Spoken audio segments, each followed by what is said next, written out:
Salut Tony, bienvenue dans Junto Story. Salut Raph, Est-ce que ça va?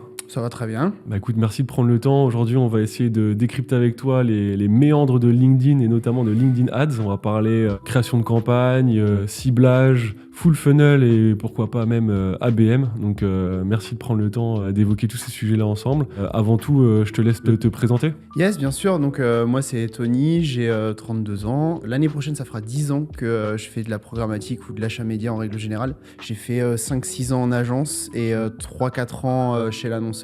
Et du coup, ça fait un peu plus d'1 an que je suis chez Junto. Et je suis référent LinkedIn. J'aime pas trop le terme d'expert parce qu'on apprend toujours, j'ai envie de dire. Mais je suis référent LinkedIn pour toutes les problématiques autour des campagnes LinkedIn. Et mon rôle, c'est un peu d'évangéliser non seulement le client, aussi les équipes pour avoir les bonnes pratiques LinkedIn au sein de l'agence. Alors je vais mettre tout de suite les deux pieds dans le plat. Parce que j'ai souvent tendance à entendre vis-à-vis de LinkedIn et notamment de LinkedIn Ads, c'est trop cher, ça marche pas, on n'y arrive pas. Du coup, qu'est-ce que tu pourrais dire à toutes ces personnes qui se sont confrontées, qui se sont frottées à LinkedIn avec ce retour? Ça me fait doucement rire. Est-ce qu'on dit qu'un sac Chanel est cher en fait? Non, parce qu'en fait, il y a le savoir-faire derrière, il y a tout. On peut discuter du marketing, etc. Mais globalement, quand on achète un produit qui est cher, souvent il est de qualité. En fait, LinkedIn, j'ai un peu envie de dire que c'est pareil. C'est-à-dire que si vous voulez taper une cible un peu B2B et que vous voulez taper dans le mille, en fait, LinkedIn a un peu cette force de frappe de taper là où il faut et sur les personas qu'il faut. C'est comme ça que moi, un peu, je justifie le prix auprès de mes clients. Je me dis, ok, tu préfères diffuser 3 millions d'impressions à 5 € du CPM ou 3 fois moins, mais en fait tu tapes juste et tu sais que tu tapes la bonne personne. C'est souvent le LinkedIn qui va prévaloir sur des problématiques un peu B2B, même si j'ai pas envie de me cantonner au B2B, il y a aussi la partie B2C, mais ça on pourra éventuellement en parler après. Alors moi j'ai une autre réponse à cette question, c'est que c'est souvent cher parce que LinkedIn est assez mal maîtrisé la plupart du temps sur des premiers tests. Est-ce que tu arriverais à nous définir un peu les gros écueils que tu peux voir à la fois sur les audits que tu as pu réaliser ou les contraintes de la plateforme ou juste la compréhension aussi des annonceurs sur cette plateforme? Ouais, le plus souvent ce que je vois c'est des ciblages qui vont n'importe où, ou des ciblages qui sont un peu standardisés avec directeur plus, RH.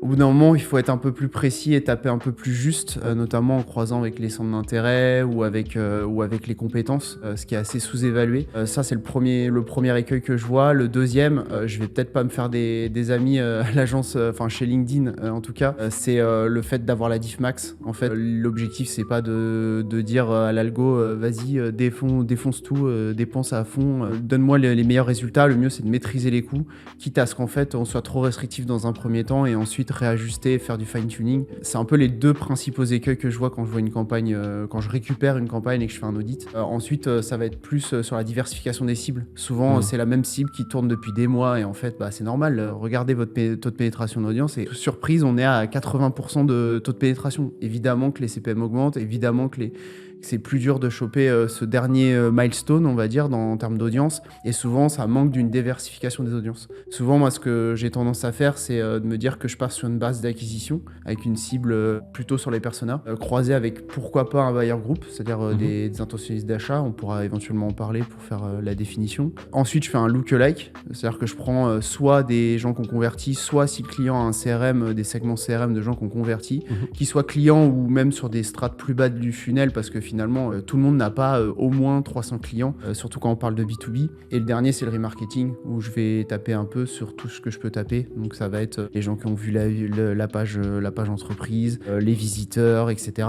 Et en fait, au final, on se retrouve avec un espèce de triptyque acquisition, lookalike, remarketing qui fait mouche, parce qu'on est sur l'optique persona du client, les profils similaires où on va chercher des gens auxquels on n'aurait pas pensé mais qui sont dans un comportement semblable aux convertisseurs, et le remarketing où on est sur une pression publicitaire plus forte et on touche juste parce qu'on sait qu'on a eu un engagement de la part du prospect. Moi j'ai pu être très critique à l'égard de LinkedIn il y a quelques temps maintenant, mais je trouve qu'ils ont fait un gros job aussi sur le fait de développer la plateforme et notamment sur des réponses sur des produits publicitaires. Est-ce que tu es capable un peu de nous redonner la palette de possibilités sur LinkedIn aujourd'hui, parce que ça a pas mal changé? LinkedIn, ils ont ils ont fait de gros progrès. Moi, je suis assez content qu'on m'ait confié un peu ce rôle au sein de Junto de référent LinkedIn parce qu'en fait, c'est une plateforme qui bouge. Je m'attendais, vraiment, j'avais ce préconçu de OK, LinkedIn, c'est un peu la plateforme où il y a les patrons de plus de 50 ans. Je suis très caricatural, mais c'est un peu la vision qu'ont les gens de LinkedIn quand ils n'en ont jamais fait.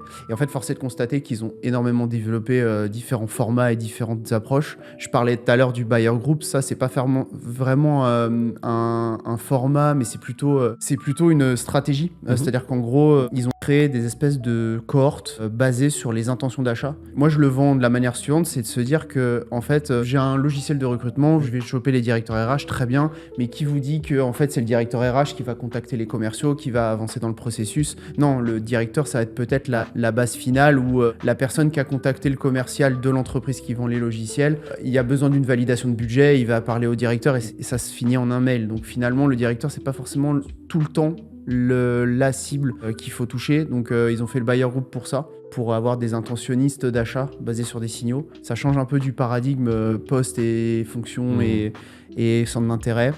Après, en termes de format, moi, je trouve qu'ils ont assez bien avancé sur ce qui fait la force de LinkedIn, c'est-à-dire l'engagement sur la plateforme. Il faut savoir qu'en moyenne, est la plateforme numéro 1 où les gens n'ont pas peur de poster du contenu. Tu vas me dire, quel est le rapport avec LinkedIn Ads? Le rapport, c'est qu'en fait, les gens sont beaucoup plus engagés aux marques que sur n'importe quelle plateforme grâce à ça. Je vais aller à l'extrême, mais sur Twitter, on est un peu plus prudent là-dessus. Donc, il y a pas mal de formats. Il y a le Live Event Ad qui permet à la fois d'avoir un événement avec les inscriptions et permettre aux gens de rejoindre en live pour ainsi grossir la base d'inscrits. On pourrait penser aussi au sponsor messaging. Tu sais très bien, Raph, que j'essaie d'évangéliser au sein de toute l'agence et même chez mes clients, mais ça a payé. C'est un format qui, je pense que... Qui a réapparu effectivement depuis novembre, qui a été un peu mis de côté pour des raisons RGPD, mais là ça a bien cartonné depuis novembre. L'idée c'est c'est comme l'email en fait. Moi je le résume un peu de la manière suivante, c'est un peu comme l'email, là où tu vas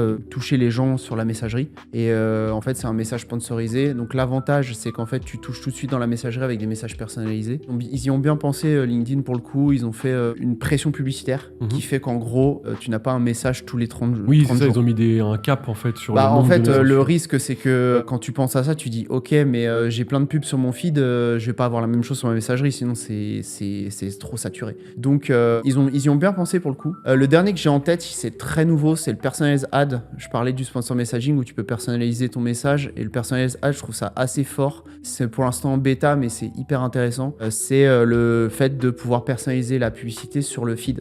Donc moi je l'ai fait sur certains de mes clients. L'avantage c'est qu'en fait au lieu d'avoir découvrez notre outil en démo, ça va être prénom, découvrez notre outil qui va vous permettre de gagner 100 clients par jour chez Company Name. Je trouve ça assez cool d'avoir cette approche-là. Le dernier auquel je pense aussi, qui est assez nouveau, assez frais, c'est le Flexible Ad, qui permet non seulement de s'affranchir de la stratégie une campagne égale un format. Maintenant, on peut. Alors pour l'instant, c'est en bêta. Ils ont 1 an et demi de retard sur la roadmap. Je pars du principe que LinkedIn a sa propre roadmap, mais on voit qu'ils essaient de s'aligner de plus en plus aux autres plateformes. C'est peut-être un détail, mais ils ont revu leur structure entre groupe de campagne et publicité, et il n'y a que eux qui faisaient ça sur le marché, donc ils se sont dit peut-être que ça peut être pas mal d'avoir un espèce de vocabulaire un peu commun avec les autres plateformes qui sont fait campagne, ad set et ad. Et en fait, c'est peut-être un détail, mais ça montre que LinkedIn veut aussi monter en puissance en tant que plateforme publicitaire et de se ranger dans le rang d'un Meta ou d'un Google qui est beaucoup plus développé sur la partie publicitaire. Tu as évoqué pas mal de formats, j'en mettrais deux de plus dans la balance qui sont très fortement utilisés dans les tactiques et qui nous amènent presque à avoir une politique possible en full funnel. Donc il y a le Document Ads qui est pas si...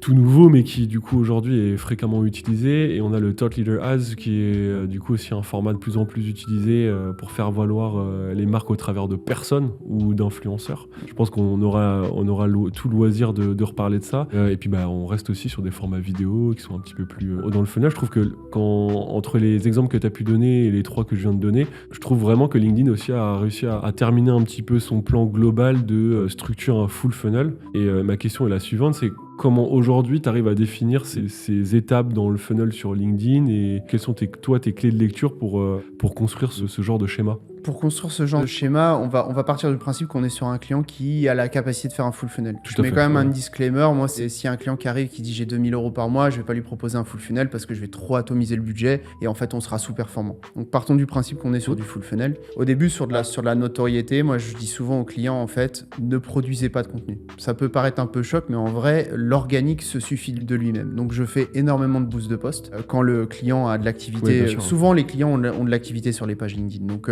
je leur dis, on va booster ces posts-là. Donc, je fais du boost de post et je fais une campagne d'engagement. C'est-à-dire que l'objectif, c'est de choper des clics, des gens qui cliquent. Que ce soit en TLA ou sur un poste d'entreprise. Que ça soit en TLA ou en poste d'entreprise. Le TLA, c'est un peu le saint graal parce que souvent, j'ai constaté des taux qui allaient de taux de clics qui passaient du simple à x10. Oui, là, pour le coup, LinkedIn n'est pas mensonger dans le fait de se dire que c'est peut-être et probablement le format avec le plus d'engagement sur la plateforme. Complètement. En fait, le TLA, moi, je le vends de deux manières. La première, c'est, je viens de te le dire, mais c'est sur la partie taux de clic. Où, moi, le record que j'ai, c'est 10% de taux de clic sur un prospect où le fondateur était hyper actif sur la plateforme. Et le deuxième argument, c'est, je vulgarise la chose, mais c'est mieux si toi, Raphaël, tu me dis que je fais un bon job, plutôt que moi, je vais dire je fais un bon job. Il y aura beaucoup plus de puissance dans le fait que tu me recommandes, tu vois. Je le vois un peu moins, mais ça commence à se développer. C'est aussi des tiers qui parlent de la solution, du produit, du service. Ouais, à fond. En fait, l'influence B2B, elle a été un peu en sous-marin. C'était souvent un réseau un peu business. Ça reste cantonné au business, agré. Et en fait,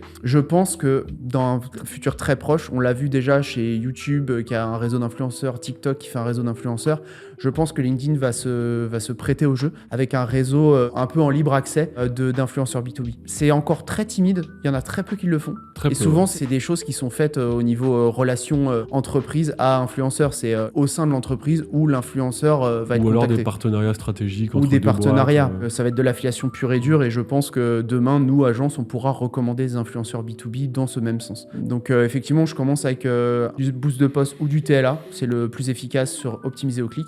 Après, on descend d'un cran sur la phase de considération. L'objectif, c'est d'avoir une cible qui est relativement large tout en haut et après, on fait du remarketing de plus en plus. Donc, on a une cible qui est relativement large. Moi, j'estime que si on se cantonne à une campagne française, c'est 50 000 personnes parce que si on est trop gros, ça veut dire qu'on cible pas assez, on n'est pas assez précis par rapport à notre produit. Et ensuite, après, on fait du remarketing sur la partie considération. Les formats que je privilégie le plus souvent, c'est le document ad, tu l'as mentionné. En fait, c'est très facile d'avoir ce format-là.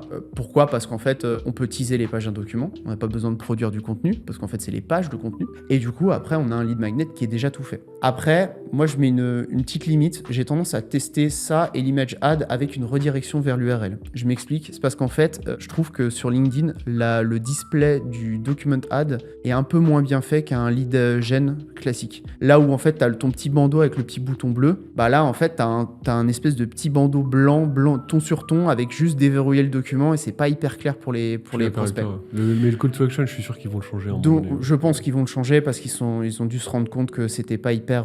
ça nuit à la performance. Je pense que tu le vois direct avec la stat. Donc, j'ai tendance à faire un peu les deux pour voir ce qui est le plus attractif. Moi, j'ai eu un premier constat avec un de mes clients où j'avais lancé le document ad, c'était pour de la brochure. En fait, je me suis rendu compte que mes coûts étaient stratosphériques pour du téléchargement de brochure. Et en fait, on est passé à l'image ad et ça roulait tout seul. Et on fait ça depuis 8-9 mois maintenant qu'on les accompagne depuis un peu plus d'1 an. Donc, on a vite viré de bord. Donc, j'ai tendance à faire un peu l'A/B test sur les nouveaux clients pour voir ce qui réagit le mieux. Donc ça, c'est pour la phase considération où c'est surtout j'aurais tendance à beaucoup plus privilégier le lead magnet. Et à la fin, c'est un peu la crème de la crème, c'est la conversion. Donc c'est vraiment transformer l'essai. J'ai tendance à faire surtout du lead gen. Pourquoi ? Parce qu'en fait, on s'affranchit un peu du tracking où la chose est peut-être un peu plus compliquée à mettre en place et à bien consolider. Donc je fais d'abord du lead gen, soit en image, soit en sponsor message. J'ai tendance à faire du 50-50 parce que là encore, on parlait du Saint Graal, de l'Eldorado qui était le sponsor messaging. Ça a tendance à s'essouffler. J'ai l'impression que la plupart des prospects ont un peu pris le virage du sponsor messaging en septembre. Ça a été hyper calme en août.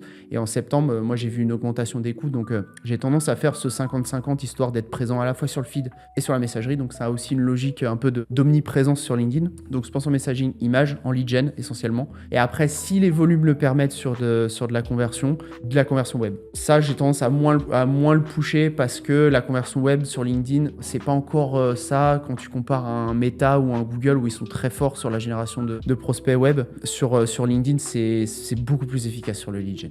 Ok. Et la place de la vidéo dans ton full funnel, La vidéo, moi, je la mettrais dans la partie considération, en fait. On peut très bien générer du clic, mais on peut générer de la complétion de vidéo. Pourquoi j'ai pas mentionné une campagne mesurée à la complétion de vidéo? Parce que c'est souvent que les vidéos qui sont proposées par les clients, c'est des vidéos qui sont relativement longues, qui sont hyper intéressantes, mais j'ai tendance à avoir des taux des VTR, enfin, des taux de complétion vidéo qui sont assez faibles. Donc, au final, créer tes audiences de VTR basées là-dessus, j'ai plus tendance à choper les clickers d'abord. Mais la vidéo commence à être intéressante et c'est bien que tu aies mentionné ce point aussi sur la partie vidéo avant quand on parlait des formats. Pour avoir fait un meeting avec LinkedIn, c'était un meeting agence où ils présentaient un peu les nouveautés, la vision 2025-2026, c'était en avril. Je pense très honnêtement qu'il faudra surveiller LinkedIn d'ici Q4 qui est en cours et Q1 2026. Je pense qu'ils vont faire un switch vers une plateforme qui est beaucoup plus axée sur la vidéo.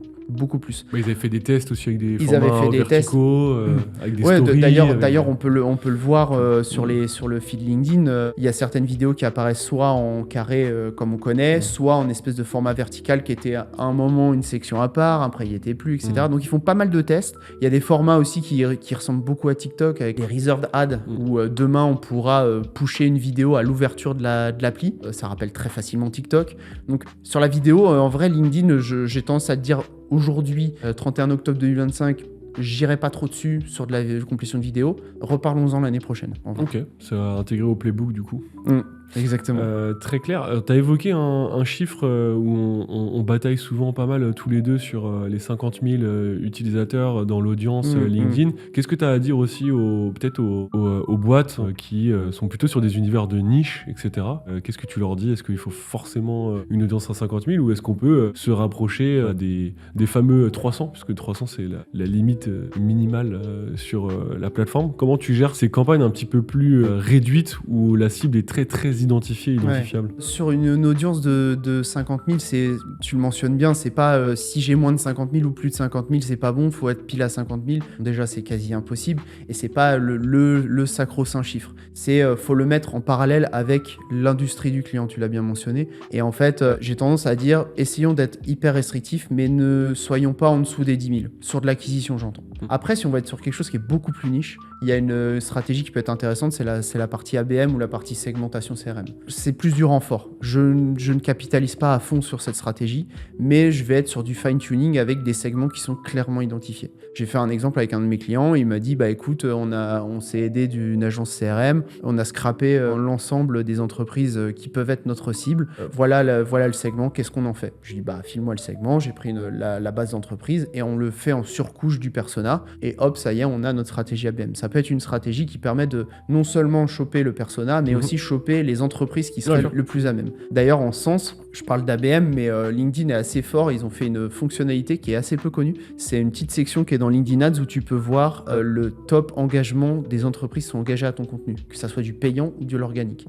Et ça, je le push beaucoup. J'appelle ça un simili ABM, à mesure où tu vas choper des comptes, donc c'est de l'ABM, mais tu es plus sur des gens qui sont sur de l'engagement. Et j'ai tendance à avoir ça en renfort quand j'ai une cible qui est trop faible, de sorte à ce qu'en fait, j'ai pas besoin de les engager dans une phase de notoriété parce qu'ils me connaissent déjà. Donc je peux tout de suite les emmener sur un livre blanc ou sur une demande de démo sur ces entreprises-là parce qu'ils me connaissent. Donc ça peut être aussi une manière de faire de l'ABM. Et sur les segments CRM aussi, avoir ces cibles un peu niche et être sur des tout petits budgets pour viser juste. Mais j'en ferai pas mon premier cheval de bataille. C'est marrant que tu en parles parce que on a eu un prospect avec les commerciaux. Il me disait, c'est marrant parce que en fait, l'agence sur laquelle vous êtes en concurrence me disait qu'en gros, il faut faire des toutes petites audiences, choper 300-400 personnes et multiplier les campagnes. Je lui ai dit, c'est une énorme bêtise. En fait, je lui ai dit, si vous voulez faire ça, partez sur du sales nav, faites du scrapping et faites de l'outbound. Parce qu'en fait, sur des petites audiences, vous allez avoir deux problèmes. La première, c'est la pénétration d'audience. Est-ce que vous allez être compétitif par rapport à la concurrence? Et la deuxième chose, ça va être le CPM.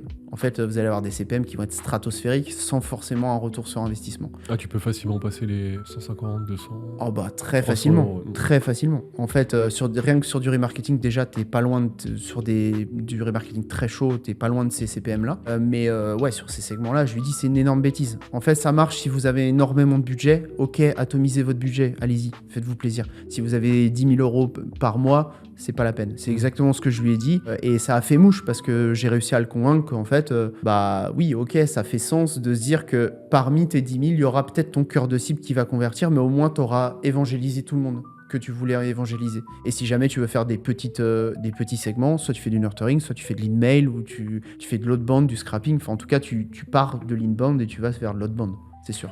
Tu as évoqué le terme un peu clé d'ABM. Est-ce que tu es capable d'un peu de nous décrypter ce que c'est concrètement, comment tu l'emploies? Tu as évoqué quelques exemples là, tout à l'heure. Ouais. Parle-nous un petit peu de ça et en quoi c'est aussi une arme importante à avoir sur LinkedIn. L'ABM, c'est Account-Based Marketing. Et moi, dans Account, je compte les entreprises. Si on l'a fait en français, c'est choper les entreprises, avoir un paradigme non pas sur le persona, mais sur une liste d'entreprises données. L'avantage de LinkedIn, c'est que les entreprises sont sur LinkedIn. Les entreprises sont pas forcément sur Facebook, sont pas forcément sur les autres plateformes. Là, il y a une entité, ça s'appelle la page entreprise, qui dissocie de la page profil. L'avantage, c'est que vu que c'est un réseau B2B, il y a énormément d'entreprises sur LinkedIn. J'ai plus le chiffre en tête, mais il faut savoir qu'il y a déjà 2/3 des actifs français qui sont sur LinkedIn. Voire même un peu plus, je pense. C'est les derniers chiffres que j'avais récupérés, mais ça a dû augmenter. Donc, sachant ça, en fait, ne pas se lancer sur une stratégie ABM sur LinkedIn, ça serait une énorme erreur. Enfin, ça serait ne pas exploiter pleinement le potentiel de LinkedIn. Et puis en plus, on va même encore plus loin, mais j'en parlais du personalized ad et du sponsor messaging. En fait, demain, on sera capable de personnaliser à l'entreprise près. Il y en a qui le font, qui ont énormément de budget. Je sais pas si tu as déjà vu sur le fil d'actualité, souvent il y a des gens qui disent vous recrutez chez Airbus et en fait, avec le visuel qui va avec, alors ça c'est avec des outils tiers, hein. LinkedIn n'est pas capable de le mettre dans l'image, mais dans le texte, on peut très bien le personnaliser maintenant avec le personalized ad et avec le sponsor messaging. Et du coup, cet ABM permet aussi de dire je sais vos problématiques chez tu viens alpaguer du coup. Tu viens alpaguer, tu sais qui tu alpagues en fait. Tu sais que tu alpagues Airbus, PwC, Air France et j'en passe. Ouais, hyper intéressant. Et du coup, qu'est-ce que tu dois préparer finalement? C'est quoi les liens techniques ou les contraintes de cet ABM-là? Parce que c'est une approche qui est un tout petit peu différente que celle que tu as mentionnée avant en full funnel classique. Ouais. Tu as parlé d'interconnexion CRM, de création de contenu beaucoup plus spécifique. C'est quoi les prérequis pour se lancer dans une course vers l'ABM? Les prérequis, c'est d'abord un segment qui est bien défini. C'est de se dire qu'est-ce qu'on va toucher comme entreprise. Donc, avoir identifié une liste de prospects potentiels par entreprise, l'avoir bien formaté et l'uploader sur LinkedIn pour voir combien ça représente. LinkedIn, il va vous sortir non pas une liste de personnes, mais une audience qui est, on a 1,6 million personnes qui sont dans la liste d'entreprise. Donc ça, c'est le premier prérequis. Et le deuxième prérequis, c'est de faire un recoupement, comme je disais, par cible. Parce qu'en fait, je ne vais pas cibler 1,6 million personnes. Je ne vais pas cibler le stagiaire chez Air France. Il aura beaucoup moins de pouvoir que le directeur marketing, que sais-je, en fonction de mon produit. Donc, je pense que c'est un peu ces prérequis-là. Quelque chose de bien formaté, savoir où on va, quelles entreprises on tape et avoir le persona en face. Et comme toute plateforme sociale, même si elle est très axée B2B, c'est quoi ta politique de création de contenu? Parce que là, on s'est donné plein de formats, on s'est donné du PDF, de l'image, de la vidéo, etc.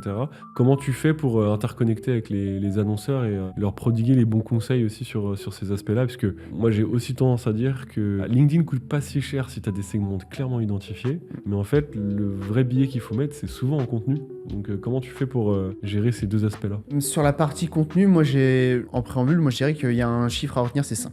Il faut minimum, c'est ce que recommande LinkedIn, pour que l'algo soit puissant, il faut 5 publicités. Je précise le mot publicité parce que souvent ça peut faire peur aux annonceurs en mode j'ai pas la ressource pour créer 5 PDF ou 5 images ou 5 vidéos. Je leur dis il n'y a pas de problème, en vrai il faut à la limite avoir 1 ou 2 concepts. 2 concepts c'est mieux, mais 2 images par exemple, et on le décline en 3 wordings différents et ça y est, on a 6 ads, on est dans la barre des 5. Donc ça c'est le premier prérequis. Ensuite, quand on est sur des entreprises qui sont un peu plus grosses, j'ai tendance à dire ok, c'est quoi vos segments clés? Et à ce moment-là, on va segmenter par industrie. C'est-à-dire que j'ai mon audience un peu d'acquisition globale. Je te donne un exemple que j'ai eu il n'y a pas longtemps chez un de mes clients qui est sur un outil de recrutement. Il change un peu de paradigme. C'est-à-dire qu'en gros, il passe des directeurs RH, quelque chose assez classique, aux managers, en se disant qu'en fait, les gens qui veulent recruter, c'est les gens qui veulent faire grossir leurs équipes, donc les managers. Et en fait, ils m'ont dit, en fait, on a des entreprises, on a des segments qui sont CHR, santé, automobile et j'en passe. Je lui ai dit, en fait, c'est une très bonne idée, mais par contre, d'abord, il faut tester le message principal. Donc, on va tester le message principal et à mesure qu'on va scaler, on va être capable ensuite de segmenter les entreprises qu'on veut cibler par ces segments-là et les créas associés. Parce qu'en fait, segmenter en mettant la même créa, ça n'a pas vraiment de sens. Ça n'a pas vraiment de sens, non. Ça n'a pas de sens. Hormis à la limite pour te dire que l'industrie A fonctionne mieux que l'industrie B, j'ai tendance à essayer de synthétiser la pensée de l'annonceur pour pas qu'il ait cette pensée un peu atomisée par cible. Je lui dis ok par cible, mais si tu as le même message, ça sert à rien. Et du coup, souvent, ça fait mouche et ils me disent ok, il faut qu'on développe plusieurs messages différents. On a évoqué le fait que LinkedIn proposait de plus en plus de solutions techniques, de type de campagne, etc. Tu as mentionné quelques outils complémentaires. Il y a 2 axes que je voulais aussi voir avec toi. Il y en a un premier qui est sur la partie data, avec, je trouve, des solutions embarquées de plus en plus fines. Il y a donc le Revenue Attribution Report. Très sous-exploité. Très sous-exploité. Et deuxième sujet, on pourra l'aborder juste après. Je trouve que sur le volet créatif, il n'y a pas trop de surcouches d'analyse ou de sujets à ce niveau-là. J'aimerais bien avoir ton avis pour ce qui pourrait manquer en termes de surcouches sur la partie créative côté LinkedIn, parce que je trouve pas que ce soit quelque chose qu'ils aient encore énormément intégré ou abordé au niveau de la plateforme. Tu veux dire en termes d'analyse de créa ? Analyse ou petit outil utilitaire pour permettre de faire des choses un petit peu Ils ont tenté sympas. un truc, c'était l'intégration de Microsoft, de l'outil Microsoft Oui. d'édition, j'ai plus en tête, piloté via Copilot. C'est un équivalent de Canva version Microsoft. Ouais. J'ai eu le privilège, si on peut appeler ça comme ça, de le tester. Ça vaut ce que ça vaut, mais ça permet de rééditer des images, de changer une couleur d'un bouton sans trop d'efforts. Ça, c'est assez cool pour avancer sur la diversité des assets. Après, sur l'analyse, c'est très timide, mais tu as la possibilité, tu as un menu, j'ai plus le titre en tête, mais qui te permet de résumer en fait par cible, enfin par campagne et par créa, les tops, ceux qui réagissent le mieux par rapport à l'objectif que tu t'es donné. Okay, ouais. Mais c'est encore trop timide. Ça te donne un top 3, ça te met des flèches vers le haut, vers le bas sur des résultats. Ok, fine, mais si je vais pas dans la plateforme, je sais pas ce qui fonctionne le mieux. Moi, ce que j'ai tendance à faire, c'est d'utiliser en fait des Looker Studio, donc un outil de data viz, n'importe lequel va très bien. Je le mets en surcouche, soit via un import, soit via funnel, mais pour avoir la vision claire sur le sujet. Alors, le prérequis, c'est de réutiliser toujours la même créa. Ouais. C'est pas dupliquer la créa, parce que sinon, on se retrouve avec 10 fois le même visuel. Mais en réutilisant la créa, en fait, tu as la possibilité d'avoir tout simplement l'image et à côté les stats qui sont associés. Comme ça donne une vision ultra claire de quel visuel marche le mieux. Parce qu'en fait, ton ad, ça se trouve, je le disais tout à l'heure, tu as ton ad, tu la dupliques 5 fois, tu as 5 fois la même image, tu pas envie d'analyser 5 fois la même image. Tu veux voir quelle image génère le meilleur CTR, le meilleur taux de visite, etc. Et sur cette partie data, si tu devais donner un conseil à LinkedIn pour aller un petit peu plus loin, toi, Sur la partie data, ouais. Faites comme Google, autoriser les gens qui n'ont pas de CRM à synchroniser via un Google Sheets. Parce qu'en vrai, j'ai pas mal de clients où on est très bloqué sur la partie conversion offline, qu'on n'a pas mentionné d'ailleurs, mais on pourra en discuter un peu plus. Moi, je pense que c'est essentiel, surtout dans l'industrie B2B, de se dire que, ok, on convertit un client, on lui fait faire une démo, une demande de rendez-vous, que sais-je, mais en fait derrière on sait pas ce qui devient ce client. Et sur la partie data, ça manque cruellement si t'as pas un HubSpot, un Salesforce ou un Microsoft Dynamics. Problème, ces 3 outils-là sont hyper chers, donc pour des petites entreprises, on va sur une solution qui est un peu plus bricolée ou un CRM qui est un peu plus maison. Et du coup, on est sur une espèce d'incompatibilité. Il y a toujours des outils qui permettent de résoudre le truc, mais ça reste bricolé. Donc moi, j'aurais tendance à dire à LinkedIn, soyez un peu plus flexible sur l'import de la donnée. De sorte à ce qu'en fait, l'import et l'export, du coup. L'import et l'export. Ouais. Tu as mentionné HubSpot, Salesforce ou autre. Là, aujourd'hui, sur plusieurs de tes missions et certains de tes clients, il y a un gros soin qui est donné aussi à la qualité des informations émanant des CRM. Quel œil tu as aujourd'hui sur cette connexion plateforme média CRM ? Enfin, c'est quoi les gros enjeux pour un client qui ne doit pas se tromper sur sa stratégie ? Les gros enjeux, c'est de pouvoir remonter l'entièreté du funnel du CRM vers LinkedIn pour dire à LinkedIn la donnée qu'on lui fournit. D'ailleurs, tu parlais de la data, je reviens un peu sur ce sujet parce que ça me fait penser. Moi, il y a un truc que j'attends depuis longtemps, c'est l'optimisation à la valeur. LinkedIn ne fait pas d'optimisation à la valeur, à mon grand regret. C'est-à-dire qu'en gros, tu t'as beau faire un lead, un MQL, un SQL, un client, il va tout compter comme un. Et en fait, c'est le problème que je reproche à LinkedIn, c'est que c'est difficile de scaler sur des leads qualifiés. Même s'ils ont changé un peu le paradigme en optimisant sur le lead qualifié, ça reste encore trop poussif pour se dire que on arrive sur un truc où le funnel est maximisé vers la fin du parcours du prospect. Sur l'intégration CRM, je pense que le plus important, c'est quand tu as le HubSpot, le Salesforce, le Microsoft Dynamics, c'est censé être un réflexe. Dès que tu es sur LinkedIn Ads, il faut synchroniser l'entièreté de ton cycle de vie client. Le deuxième sujet qui est un peu inhérent, c'est de savoir est-ce que ton cycle de vie client est utilisé par tes commerciaux. Parce que souvent, c'est les commerciaux qui mettent le nez dedans. Souvent, moi, j'ai déjà eu des surprises où tu as lead, MQL, SQL, opportunité client, en faisant simple. Et souvent, tu as des volumes qui sont pas décrescendo. C'est-à-dire qu'en gros, ça fait pas une belle pyramide. Il y a un espèce de saut. C'est parce qu'en fait, en creusant un peu, tu te rends compte que les commerciaux en fait, ne remplissent pas certaines conditions qui font passer à la phase du cycle de vie suivante. Donc il y a un peu ce double enjeu. Le premier, c'est remonter la donnée à LinkedIn pour lui donner toutes les infos nécessaires. Et le deuxième enjeu, c'est d'éduquer aussi la partie commerciale, on va dire, qui est un peu la principale utilisatrice de HubSpot, Salesforce, etc., pour que le CRM envoie la bonne information surtout. En termes d'alignement entre les sales et le marketing, ça fait souvent écho au sujet qu'on a avec Hibiki, la division CRM aussi chez Junto. C'est comment tu fais pour réussir à aligner la vision d'un sales avec celui du marketing, avec celle du marketing, pardon. Pour avoir été chez l'annonceur, je sais que sales marketing, c'est un peu chien et chat, c'est un peu la guerre. Mais souvent, on minimise l'impact que va avoir le commercial sur la performance. Je m'explique. On peut avoir un a priori en se disant je vais cibler les directeurs RH parce que en fait, je suis sur un logiciel de recrutement. Le plus souvent, ce que j'ai comme écueil, c'est merci Tony, tu nous as apporté 100 leads, mais on a fait 2 clients. Bah ouais, mais du coup, moi, ce que je veux savoir, c'est pourquoi, que sont mes 98 autres. Le commercial est capable de le dire, il donne une tendance, il va dire oui, mais c'est parce qu'en fait, les gens sont pas intéressés. Donc du coup, ça me permet d'affiner par centre d'intérêt, par exemple. Oui, mais c'est parce qu'en fait, la boîte est trop petite. J'affine par taille d'audience. Donc en fait, cette donnée commerciale, elle est souvent hyper sous-exploitée parce qu'on n'a jamais forcément le réflexe, à tort, de demander aux commerciaux, ok, mais pourquoi ça marche pas. Et je pense c'est un truc qu'il faut systématiser quand on est en face d'un client, c'est de se dire que ok, on vous rapporte des leads, ok, on arrive à mesurer dans le cas où un client est suffisamment mature, on a connecté le CRM, on a connecté les conversions offline, on voit les volumes, mais on voit des drops à chacun, ce qui est logique. Mais la question qu'il faut se poser, c'est de se dire, mais ok, mais ramène-nous un directeur commercial et discutons-en dans un call tripartite. Et souvent, ça décante pas mal de choses. Je suis d'accord avec toi, mais c'est peut-être là aussi où l'algo de LinkedIn manque un peu de vivacité, là où d'autres plateformes arrivent à faire un peu cet auto-targeting, peut-être plus de mal aujourd'hui à aller au bon endroit, et du coup en effet les signaux des sales terrain ils sont clés pour, comme tu l'as dit, commencer à ratiboiser et à circonscrire du coup la bonne audience. Ils sont un peu plus reculés, c'est un peu plus à la mano qu'il faut le faire. Là où en fait un méta où tu dis tu lances une Advantage Plus, tu donnes éventuellement des signaux de segment et ça va très bien et il dirige comme il faut. Tu lances une bro d'audience sur LinkedIn, tu te fais ouvrir quoi. C'est foutu. Alors ils ont essayé des trucs,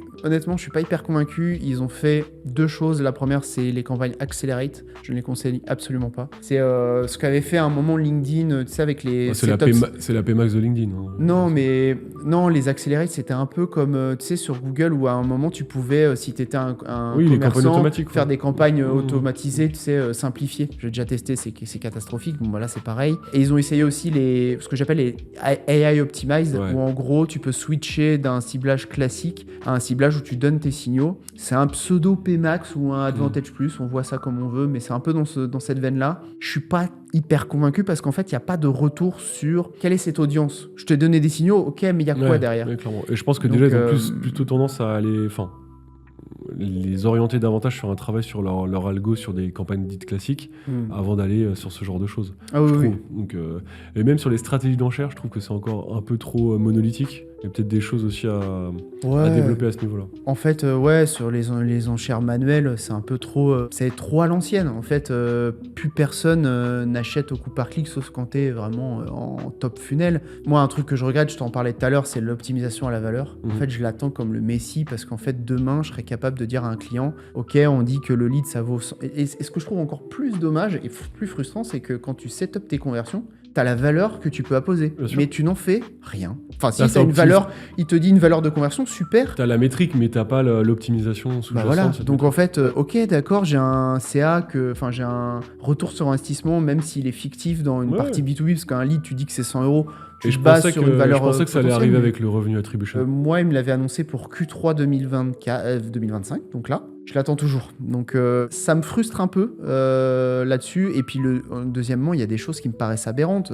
Le sponsor messaging, on peut jouer un peu l'avocat du diable en se disant que c'est un produit nouvellement mis sur la table et nouvellement exploité, on va dire. C'était un peu trop timide avant et quand c'est revenu en grande pompe en novembre 2024, ils ont vraiment capitalisé dessus en disant les coûts sont divisés par 7, ce qui est vrai. C'est vrai.